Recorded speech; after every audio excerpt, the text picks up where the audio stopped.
Welcome back to the show. और अब आपके सवाल शामिल करते हैं मर्दान से फहद। सेठी साहब, अगर पाकिस्तान को दोबारा हमने इकोनॉमिकली स्ट्रांग करना है तो इसके लिए तो जो हम आम लोग सोचते हैं वो है इंडस्ट्रियल रेवोल्यूशन, लेकिन क्या इंडस्ट्रियल रेवोल्यूशन या कोई और तरीका है जो आपके ख्याल में जिससे हम दोबारा अपनी इकोनॉमी को दुनिया में ऊपर लेके जा सके? और अगर कोई तरीका है तो काइंडली उसके स्टेप ज़रा बता दें ताकि शायद गवर्नमेंट को आपकी बात पहुंच जाए और वो आम आदमी पे रहम करे और हमारी इंडस्ट्री कड़ी होनी शुरू हो जाए और हमारी आम लोगों की ज़िंदगी बेहतर होना शुरू हो जाए। गवर्नमेंट नहीं सुनती किसी की बात, तो वो समझते हैं उनको सब पता है। तो इसलिए ये तो गलत फहमी में आप मत रहें कि वो मेरी बात सुनेंगे और उसके ऊपर तवज्जो देंगे। जो बात करने वाली है वो उनको पता है कि कैसे मसले को हल करना है, मगर एक पूरा एजेंडा है जिसकी वजह से इस मुल्क के हालात बेहतर नहीं होते गालिबन गरीबों के लिए। That is the main. अगर ग्रोथ भी हो तो अगर गरीबों के लिए कुछ नहीं होता, मिडिल क्लास के लिए कुछ नहीं होता, तो फिर फायदा क्या उस ग्रोथ का? तो अब सवाल ये है कि क्यों इस मुल्क के अंदर इतनी क्राइसिस है इकोनॉमी की। मैं 2-3 दफ़ा इसका हवाला पहले भी दे चुका हूँ। एक ब्रिटिश इकोनॉमिस्ट है, उनका नाम है स्टेफन डरकॉन। वो कंसल्टेंट है to the government of Pakistan. Shahbaz Sharif साहब ने उन्हें कंसल्टेंट रखा हुआ है। वेरी गुड, अच्छी बात है। उन्होंने एक किताब लिखी है, उसका नाम है गैम्बलिंग ऑन डेवलपमेंट। गैम्बलिंग करना डेवलपमेंट के साथ। उसके लुबे लबाब उसमें यह है कि सब कुछ हो सकता है, मगर सबसे पहले जो हुक्मरान तबका है उसे कुछ फैसले करने पड़ेंगे। अगर वो फैसले सही करते हैं तो बहुत से मसले जो हैं फिर इनको रास्ते ढूंढ लेंगे ये करने के। वो फैसला क्या है? वो कह रहे हैं कि जो हुक्मरान तबका है उसको फैसला ये करना पड़ेगा कि सबको अपने हिस्से जो हैं वो कम करने पड़ेंगे। ब्यूरोक्रेसी को अपना हिस्सा कम करना पड़ेगा, रिसोर्सेज का। सरमायादारों को अपना हिस्सा कम करना पड़ेगा। मिडिल क्लास के ताजरों को अपना हिस्सा कम करना पड़ेगा। डॉक्टर्स, लॉयर्स, प्रोफेशनल्स को अपना हिस्सा कम करना पड़ेगा। जमींदार, लैंडलॉर्ड्स, एब्सेंटी लैंडलॉर्ड्स, इन्हें अपना हिस्सा कम करना पड़ेगा। क्योंकि जो कुछ बनता है वो ये खा जाते हैं, सारा कुछ टैक्स लगाते हैं और सब कुछ खा जाते हैं। डेवलपमेंट भी नहीं होती और गरीबों तक भी कुछ नहीं पहुंचता। वो जो पुरानी थियरी थी कि अगर केक बढ़ेगा तो थोड़ा सा नीचे गिरेगा और आम आवाम को भी कुछ मिल जाएगा, वो ट्रिकल डाउन इफेक्ट जिसे कहते थे, वो अब नहीं हो रहा। वो ट्रिकल डाउन इकोनॉमी खत्म हो चुकी है। आपने इतने कर्जे ले लिए हैं सिर्फ ये सारे तबके को खिलाने पिलाने के लिए या खाने पीने के लिए कि अब रहा कुछ नहीं किसी को देने के लिए। और ये जो चाइना के साथ आपके जो ट्रेड और सिक्योरिटी रिलेशनशिप है, उसकी वजह से चाइना के सारे माल जो है वो पाकिस्तान आता है और वो चीप है। मैंने कल के प्रोग्राम में बताया था कि यहाँ कॉस्ट ऑफ प्रोडक्शन कितना हाई है। तो यहाँ इंडस्ट्री जो है वो लग ही नहीं सकती अब, क्योंकि इतनी कंपटीशन, चाइना के साथ compete ही नहीं कर सकते। आज अगर हुकूमत की पॉलिसी भी हो तो नहीं कर सकते, क्योंकि जो ऑलरेडी है हमारी टेक्सटाइल इंडस्ट्री वगैरह जो कंपेटिटिव है इस हद तक, वो भी इतनी वैल्यू ऐड नहीं कर रही जितनी करनी चाहिए। तो ये इस किस्म के आपके मसाइल क्यों? मैंने कल के प्रोग्राम में बताया था कि हमारी इंडस्ट्रियलिस्ट जो थे वो कभी अडल्ट बने ही नहीं, वो बच्चे ही रह गए। पैसे लंबे बन रहे थे प्रोटेक्शन से, सब्सिडी से, तो आते पड़ गई हैं। और कोई नई इंडस्ट्री, नए इनोवेशन, नई टर्म्स ऑफ ट्रेड कुछ किया ही नहीं इन्होंने। तो इसलिए आपके एक्सपोर्ट्स जो हैं शॉकिंग। अभी भी 3-30 अरब रुपए, मतलब हम कब से सुन रहे हैं जी 20 अरब, 21 अरब, 22 अरब। यार इस तरीके से भी कभी मुल्क चलते हैं? और क्योंकि आप क्या एक्सपोर्ट्स नहीं है, क्योंकि आपकी एक्सपोर्ट इंडस्ट्री बड़ी नहीं है, आपने उसको वैल्यू ऐड की नहीं, तो क्योंकि आप मजे ले रहे थे, अरबों रुपए कमा रहे थे जिन लोगों ने टेक्सटाइल मिल्स बनाई हुई थी, ये किया, शुगर मिल्स बनाई हुई। तो बात यह है कि ये सारा जो तबका है ना, एक खा पी गया पाकिस्तान में। अच्छा, अब जाके और इसलिए कुछ रहा ही नहीं है गरीबों के लिए। तो कौन सी इकोनॉमिक डेवलपमेंट की आप बात करते हैं? कौन सी आप कहते हैं इंडस्ट्री लगेगी? आपके अपने लोग इंडस्ट्री जो है उठा उठा के ले जा रहे हैं दुबई, तो बाहर से कौन लगाएगा यह इंडस्ट्री? ये आपके जो इंटरेस्ट रेट है वो इतना हाई है कंपेयर टू, अभी तो 10-11 पे आ गया, पहले 20% था। कौन लेगा कर्जे लेके लगाएगा इंडस्ट्री? आपकी बिजली के कॉस्ट, गैस के कॉस्ट, सब चीजें आपकी महंगी है यहाँ, twice, nearly 100% more expensive than the region. तो इट्स नॉट पॉसिबल। और फिर आप कर्जे लेके चला रहे हैं। और ये जो खाते पीते लोग हैं, ये इनके साथ कुछ उनकी बेल्ट टाइटनिंग कोई नहीं हुई, कुछ भी नहीं हुआ उनके लिए। आपने लाख रुपया जो बंदा कमा रहा है उसके ऊपर टैक्स लगा दिया। आप मुझे बताएं, एक तरफ आपने सेल्स टैक्स लगा दिया है, जो चीज वो खरीदने जाता है उसके ऊपर भी टैक्स है, जो तनख्वाह मिलती है उसके ऊपर भी टैक्स है। मतलब है ये कोई तरीका है? वो इसीलिए ना क्योंकि जो खा पी रहे हैं, जिन्होंने अरबों रुपए बनाए हुए हैं, अरबों खरबों रुपए, उनके ऊपर कुछ भी नहीं है, ना इनहेरिटेंस टैक्स है, ना वेल्थ टैक्स है, ना कुछ है। तो आप मुझे बताएं, यही तो फैसले करते हैं सारे मिलजुल के। हाँ। पेंशन तो मतलब है, मैं क्या आपको बताऊं, तो आप समझे ये कि ये कोई ये फिलॉसफी नहीं देनी कि जी इस तरीके से करें तो ये ठीक हो जाएगा। बेसिकली गल है कि जेबा अपनी कटो और गरीबों वास्ते और मुल्क वास्ते कुछ करन दो हुकूमत को। तो प्रॉब्लम को करने वाले अगर खुद प्रॉब्लम हो तो वो कैसे आइडेंटिफाई करेंगे या कैसे सॉल्व करेंगे, इसका बिलुबाब ये कहा जा सकता है। और अब एक और सवाल है सऊदी अरब से हैरत खान साहब। सर अक्सर आप शो में ये बोलते होते हैं कि वेस्टर्न इंटरेस्ट, इसका मुझे समझ नहीं आई, ये थोड़ा मुझे समझा दे। ये वेस्टर्न इंटरेस्ट का मतलब क्या है? बेसिकली आप अक्सर यूज करते हैं, तो इसका थोड़ा एक्सप्लेन कर दें वेस्टर्न इंटरेस्ट। और दूसरा, अगर आप प्रोग्राम हफ्ते में कम से कम 5 दिन कर दें तो बहुत अच्छा है जी। हम पूरा वीक आपके प्रोग्राम को मैं इंतजार पेशती करता हूँ, और 15 साल से 20 साल से आपको ये सुन रहा हूँ, बहुत ऑथेंटिक होते हैं और टू द पॉइंट होते हैं। Thank you. मैंने अभी जो एग्जांपल दिया है, अभी इससे पहले जो मैंने कहा है कि ये लोग हैं, ये वो पॉलिसीज इख्तियार नहीं करते जिसके साथ इनकी जेब तब थोड़ी हल्की होगी और आवाम के लिए कुछ होगा, तो इनको वेस्टेड इंटरेस्ट कहते हैं। वेस्टेड इंटरेस्ट वो होता है कि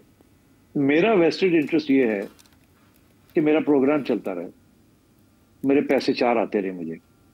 अगर कोई रास्ते में रुकावट आती है तो मैं उस रुकावट, हाँ वो जायज हो, मैं उसकी ऑपोजिशन करूँ, क्योंकि मेरा अपना इंटरेस्ट है, मेरा एक वेस्टेड इंटरेस्ट है, मेरा इंटरेस्ट वेस्टेड है मेरे अंदर, क्योंकि मुझे अपने इंटरेस्ट को पहले प्रोटेक्ट करना है और फिर मैंने सोचना है किसी और का इंटरेस्ट, किसी और तबके का इंटरेस्ट, किसी और ग्रुप का इंटरेस्ट, या किसी और बिजनेस का इंटरेस्ट, या किसी और, या इवन नेशनल इंटरेस्ट। तो मैं पहले अपना वेस्टेड इंटरेस्ट को प्रोटेक्ट करूंगा, अगर वो प्रोटेक्ट हो जाए तो मैं दूसरे की बात करूँ।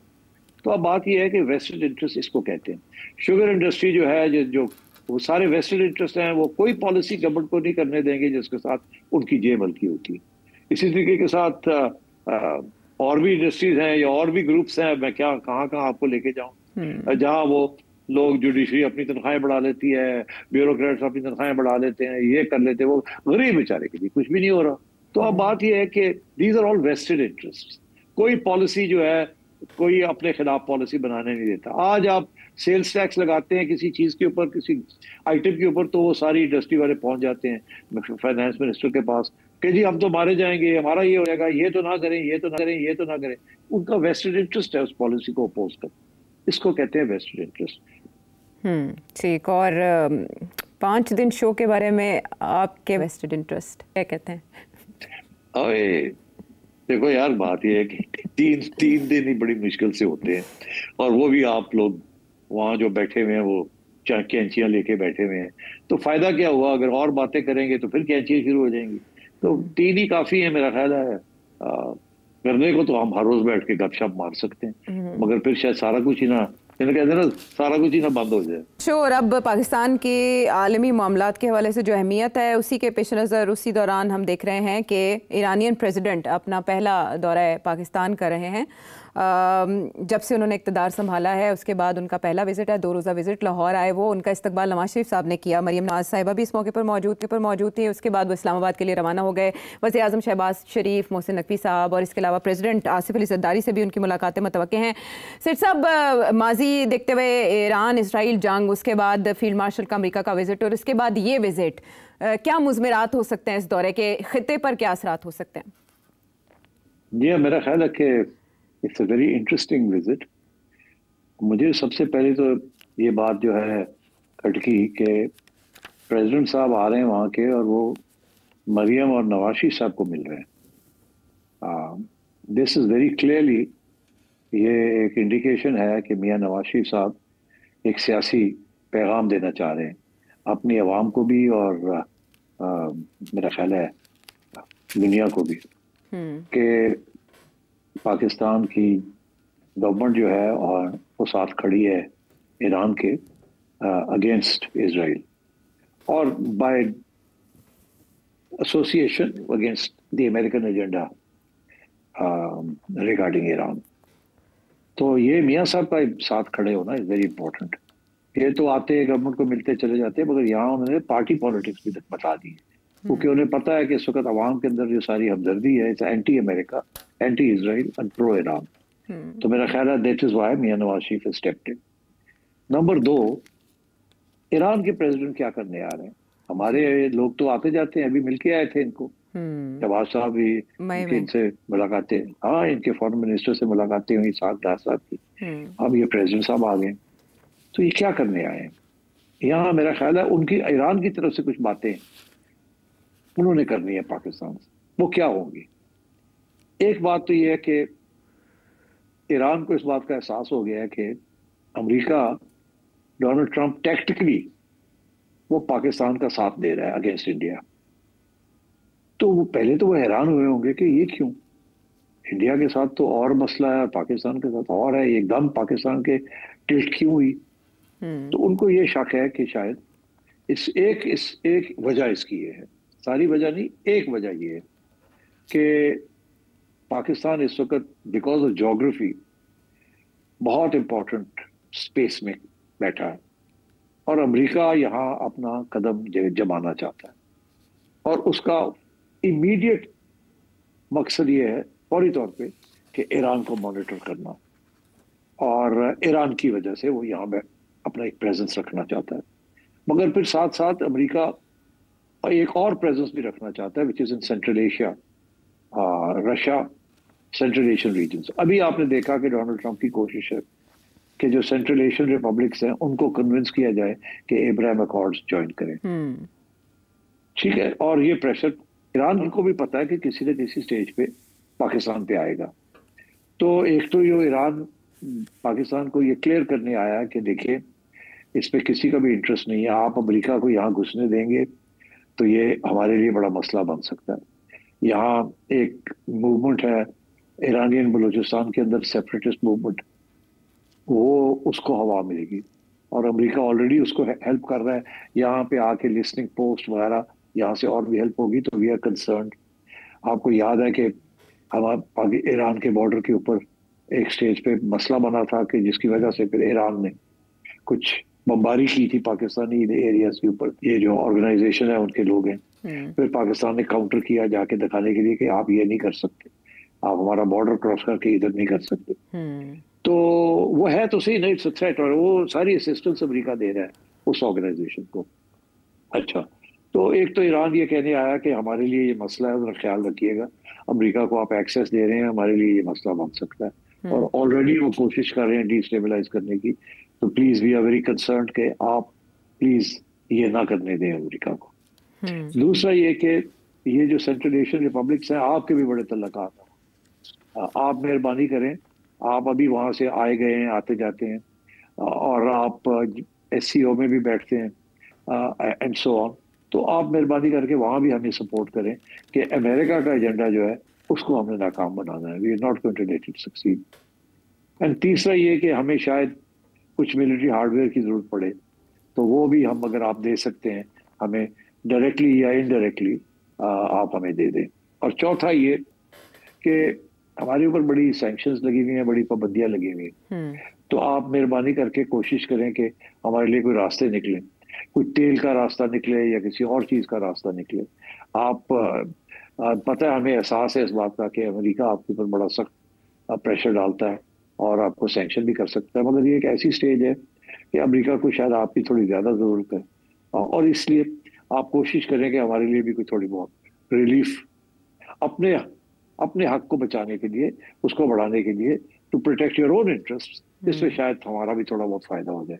तो वो इस किस्म की बातें करने आए हैं कि हमें खदशा है कि अमेरिका यहाँ फुटप्रिंट में जमाना चाह रहा है, और वो हमारे खिलाफ आप मेहरबानी करें इसको ना होने दीजिएगा।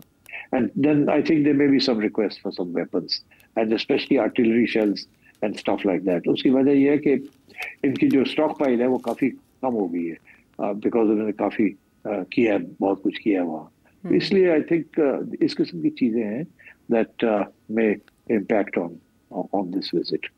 ठीक है, ये है मामलात। इसके अलावा CPEC में भी एक्टिव पार्टिसिपेशन का इरादा जाहिर किया जा रहा है ईरान की तरफ से, वो भी ये सही कह रहे हैं, मगर वो CPEC जो है ना, वो यहाँ से इतना नहीं है। There is nothing Iran can do. Iran ने तो कहा था कि वो आप ऑयल पाइपलाइन का एक्सटेंड करें ग्वादर से, मगर वो तो हो नहीं सकी। वो जाहिर है वो कहेंगे जी करें करें करें। हमारी तरफ से ये होगा कि आप तो हमारे थ्रेटन कर रहे हैं कि अदालतों में हमें घसीट रहे हैं, आपको एहसास नहीं है कि हमारे ऊपर इतना प्रेशर है, वो आप वापस करें, आप हमारी भी समझें, हमारे ऊपर भी बढ़ा। तो ये बातें भी होंगी। वो जाहिर है वो कहेंगे जी उसको आगे बढ़ाएं, कोई बात नहीं, ये अच्छा मौका है। अमेरिका इस वक्त थोड़ा सी आपकी रिक्वायरमेंट है, तो आप थोड़ा सा उसको आगे बढ़ाएं। बिकॉज ईरान के ऊपर अब इतने जबरदस्त किस्म के सैंक्शंस टाइट किए जा रहे हैं। इंडिया को कहा जा रहा है कि आप तेल ना खरीदें एंड सो ऑन। तो it's Iran is obviously worried. उसके पैसे उनके पास ना, हथियार खत्म हो गए हैं, स्पेशली आर्टिलरी शेल्स खत्म हो गई हैं, रॉकेट्स खत्म हो गए हैं। तो ये सारी बातें जो है ना, पूरा एजेंडा होगा to discuss how Iran can be protected and help. ठीक है, बड़ा अहम पहलू जो आपने निशानदही की, नवाज शरीफ साहब की जानिब से इस्तकबाल करना ईरानियन प्रेसिडेंट का क्या ज़ाहिर करता है, उस डेलीगेशन का इस्तकबाल करना क्या ज़ाहिर करता है। इसके अलावा ये जो भी बाहमी मामलात है दोनों ममालिक के दरमियान, बरादर इस्लामी ममालिक के दरमियान, वो अपनी जगह हम, लेकिन पाकिस्तान का किरदार की प्लेयर के तौर पर खित्ते में नुमायाँ हो रहा है।